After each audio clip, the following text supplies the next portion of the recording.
lunch with the family. Much needed time with them. It's always good to see them, especially whenever you've been out on the road for several days. And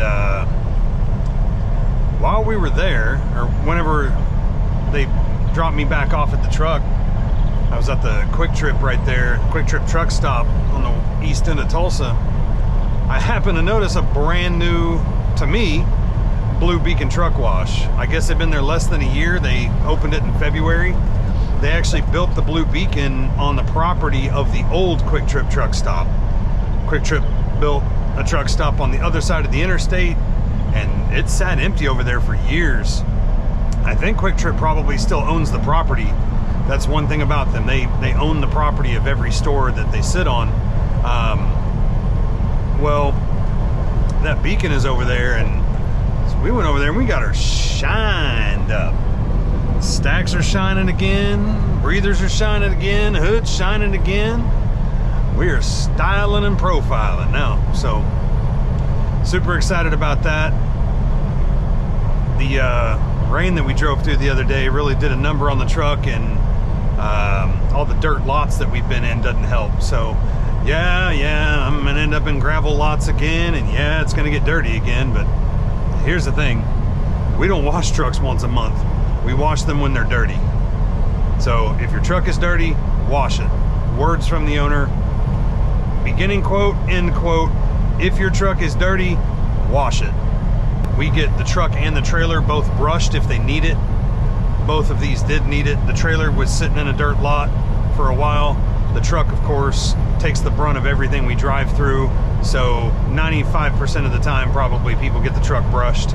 I'll get the trailer brushed if I know that it's dirty, especially if you're running through the winter and it's covered in salt, grime, and all that crap. Always we'll get the truck or the trailer brushed as well. Like I said, this time I did just because I could see the dirt down the side of the trailer in the sun for sitting in those gravel lots. But now that it's being pulled, even if we get rained on or something like that, the trailer won't need to be brushed again. It's just when it's black and nasty and not looking right, we'll go ahead and get that done. So currently we're headed west, going back to Ponca City, and we're gonna get loaded up. Since it's 1 o'clock, I'm gonna try to go ahead and load that short load, because what I want to do is I want to listen to the NASCAR race. Looking forward to listening to the race, and that would be much easier to do on that longer haul. So probably go ahead and get the short one licked now. We'll go back to Ponca, reload, and get that other one going north. And if we gotta wait, well, then we gotta wait. You know what I mean? But that way we'll be able to catch most of the race in its entirety, especially the end of the race, which is, the last 100 laps is probably the most important to me. There's a lot of things that'll happen during the first part of the race, but the last one's where everything shakes out. So anyway, enough of the jibber jabber. Let's get down on the road. We're gonna keep on keeping on. Here we are, second load of the day.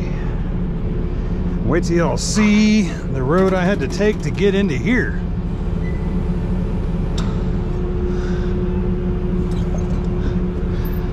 All right, opening up all the valves. We already got all the readings. We're in a little bit of a hurry because we still have one more load to do before we can call her quits today. Alright, liquid, vapor. Okay, on this one it looks like we're going to use their vapor line and our liquid line. I'll get their vapor line out here. And the reason is we might use their liquid. I'm going to take another look at it, but it looks like it runs through their pump. You don't want to do that. It takes way too long and it turns their pump for no reason. Yeah. See, it runs through their pump. This is their liquid line, runs through their pump. We don't want that. So we're going to go to this one. And this one has a as you can see, has a pulley system. Kind of show you all how that works here in a minute. But we need to get our liquid hose out, and I think this is the vapor hose. Nope, it's liquid. Good deal.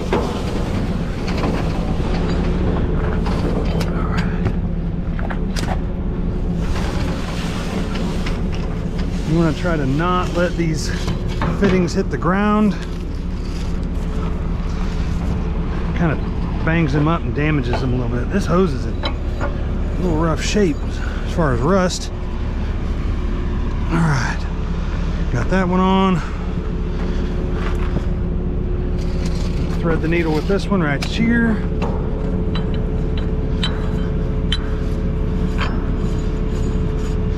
I've already opened the valves on the trailer, as y'all saw. Okay. All right. I've already got the readings on the tanks. We're gonna try to stick this in to tank 1 only, just because, well, I can't see the pressure gauge. I can see the temperature gauge. I can't see the pressure gauge on number 2 or number 1. I can see it on number 3, but it's got a lot of pressure. So we're gonna go here.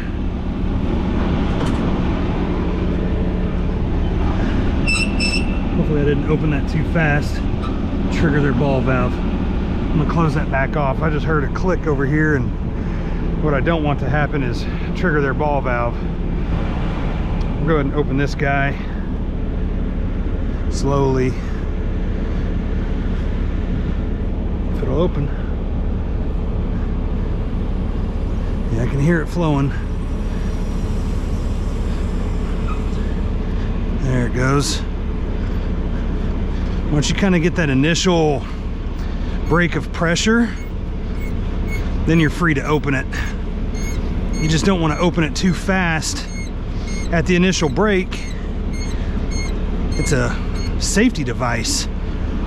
It's like a cup with a round ball in it that sits there, and if it feels too fast a pressure, that ball will drop down in there, and it does it on purpose so that it doesn't flow too fast.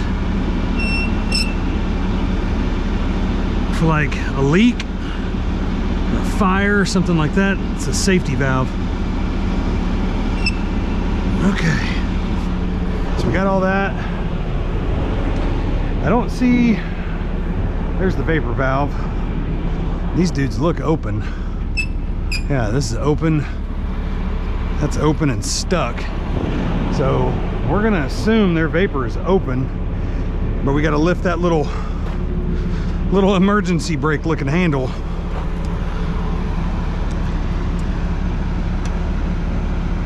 Okay, and if that slams shut, then we're closed, but right now it should be open. All right, so first things first, we're gonna open our end on the vapor slowly. Let them kind of equalize here. Okay, I'm gonna go make sure real quick that these liquids are closed.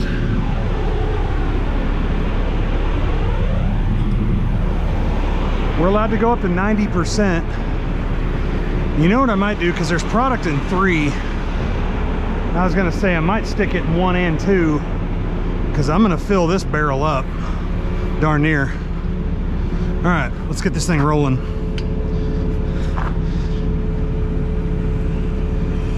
See, our pump just slightly started turning. It's turning ever so slightly. It's flowing product, see? It's turning on its own. I don't even have it in gear yet. Okay.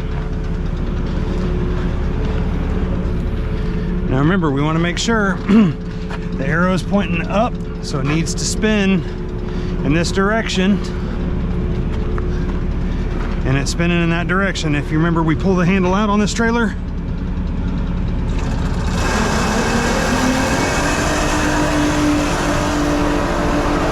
We're flowing. See? This gauge is moving. We're flowing product. This gauge is still stagnant. This one's stagnant as well. All right, let's idle it up. Get this thing kicked off.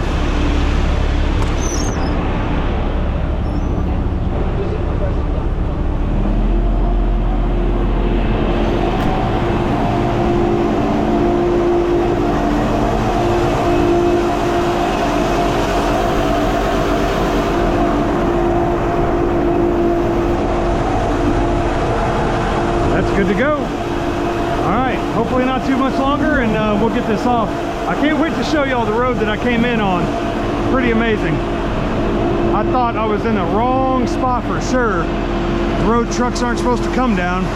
Of course, I just got my truck washed, and now the tires are all muddy and nasty from that little entrance right there, but what are you gonna do? Hopefully it'll dry up before we get out of here. And of course, we're gonna have to back through it, but hopefully we don't sling it all over the truck and the trailer. We can keep it washed for a couple days anyway. All right, we are hotter than blazes, boys. We have to wear long sleeves and jeans that are FR rated to protect ourselves at the refinery. And since I'm not too far from there, I just decided to leave everything on, and it is 101 out here. A little warm. Well, anyway, we got her locked up, got backed out here. We got the rear axle raised so that we can make this turnaround just a little bit easier on ourselves. This isn't the biggest of yards. Let's try to be doing this in with a long truck and a long trailer, but sometimes you got to do what you got to do.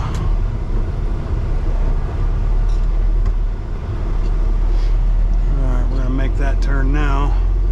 This should be back there, kind of hopefully more so pivoting on the front axle than the rear. So you can see around us, we're just covered in trees, and this is just kind of an opening in a field basically. There's field and pasture out that way. See, whenever I was coming down this way, I couldn't even see that this was back here. No, granted, I used Google Maps to help me understand where I needed to be, but you know, Google Maps,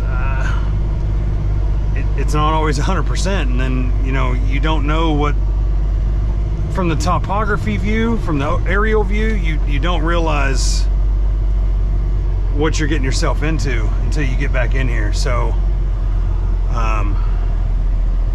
yeah, see, this is what we saw. Narrow road, trees on both sides, super narrow bridge. You know, you're used to driving semi trucks on the road. We take these back off into some precarious places sometimes with some of these unloads, especially whenever we're hauling anhydrous ammonia.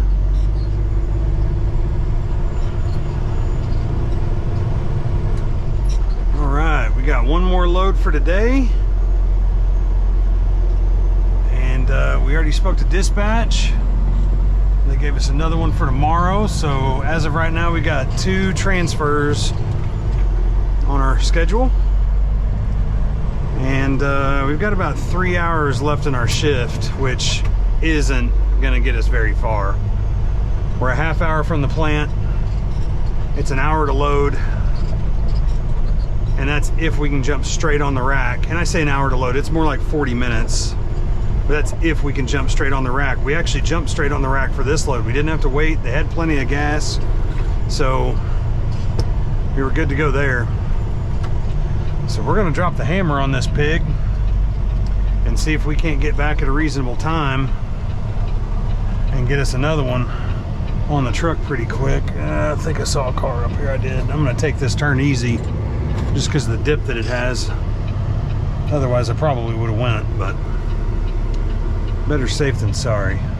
Not trying to tear nothing up out here. Alright, no traffic. We are good to go.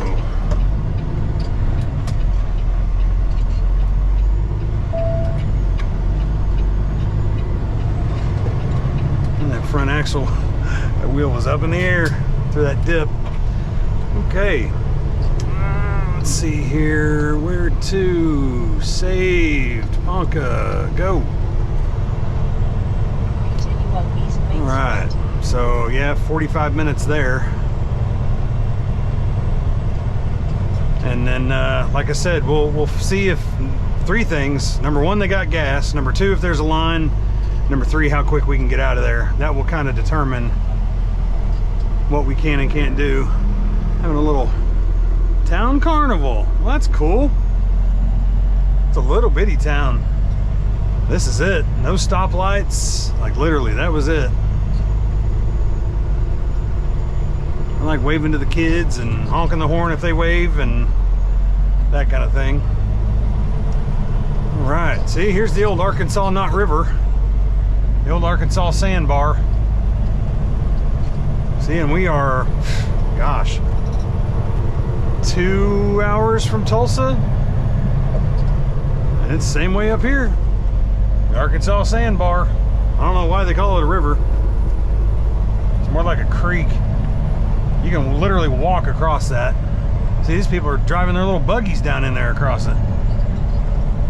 But anyway, well, we'll get on up the road. We're gonna drop the hammer on this thing so we can get there and find out what it looks like.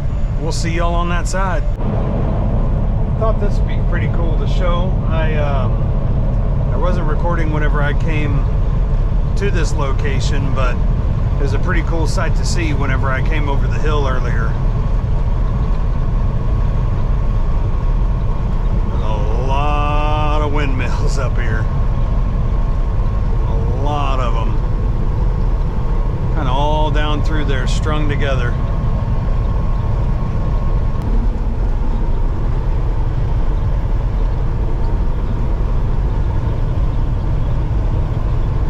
Hard to see when you're this close just because they're so big.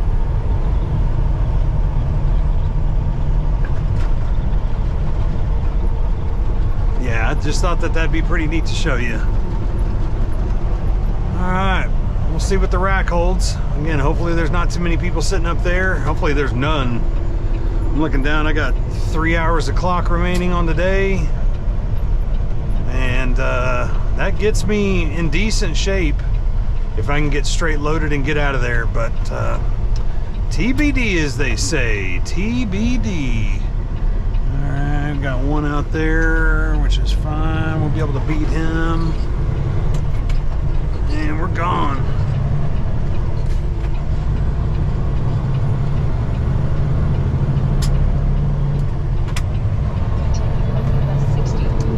All right. See y'all in a minute. Climbing the hill up here by the refinery. The moment of truth is about a quarter mile away. Turn left on South. Will there be a rack full of drivers? Will we be able to pull right on? Will they have any gas?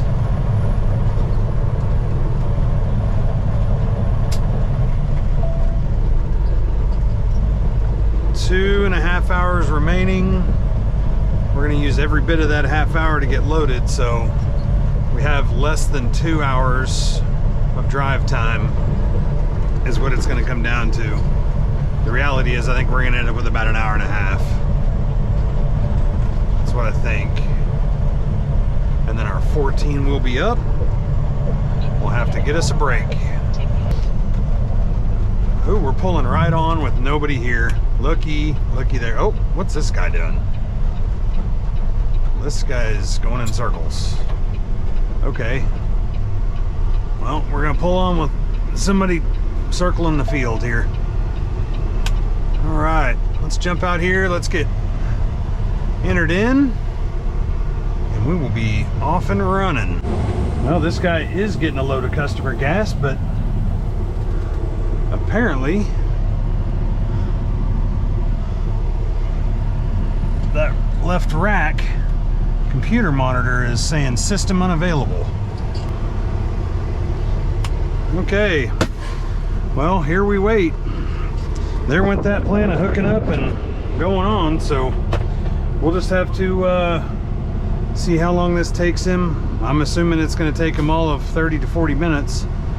So that's going to leave us with less than 2 hours. It's going to take me all of 30, 40 minutes. And again, this is if everybody has enough gas. So that puts us with an hour and some change at best. Yikes, I'd hate to get stuck behind that old boy. For safety and fuel economy, I'm pledged to 60 miles per hour.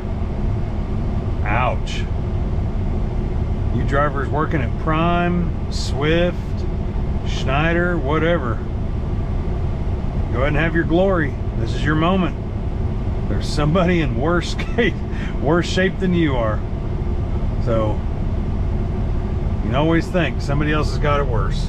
There you have it. Well, we'll sit tight. We'll see how long it takes for this old boy to get loaded, us to get loaded, and then yeah, we'll see how much time we have left and how far we can get. Until then, well, we got loaded. A heck of a sunset out there on the horizon. Heck of a sunset. Beautiful clear skies. The plains of Kansas. We are headed north with our transfer load. We are almost out of time. We have 47 minutes left. There's a rest area in the middle of the turnpike up here. We're gonna head to a little area called Belle Plaine. So that's where we'll shut it down for the night, get our reset, and get after it again. We got about 36 hours left on our overall clock, so about halfway done with our 70. But I've been at it since Monday, you know, between the 3 hours of orientation, 3 hours. Wow, listen to me. Sorry, I had to do an adjustment there. Between the 3 days of orientation and the nights in the hotel, then straight into trucking, you know, it's been a long week. It's been a long week. So technically I've been at it since Monday, and it's Monday tomorrow. So that's a full 7 days. All right, well, I'm gonna keep on keeping on here, listening to the race. About an hour left of it, I think. Call the wife and kids here in a little while. Tell them good night. But temperature's finally dropping, which is good. Got hot today. Man, it got hot today. But we'll get up here, we'll get us some supper, get shut down, and try it all again tomorrow. So appreciate y'all tuning in. Thank you for being here. Please like, subscribe, costs you nothing. Comment or question anything if you got any questions. If you just want to shoot a message, all of that helps the channel. Again, costs you absolutely nothing. Really helps me out. But until then, take care. Keep it between the mayonnaise and the mustard.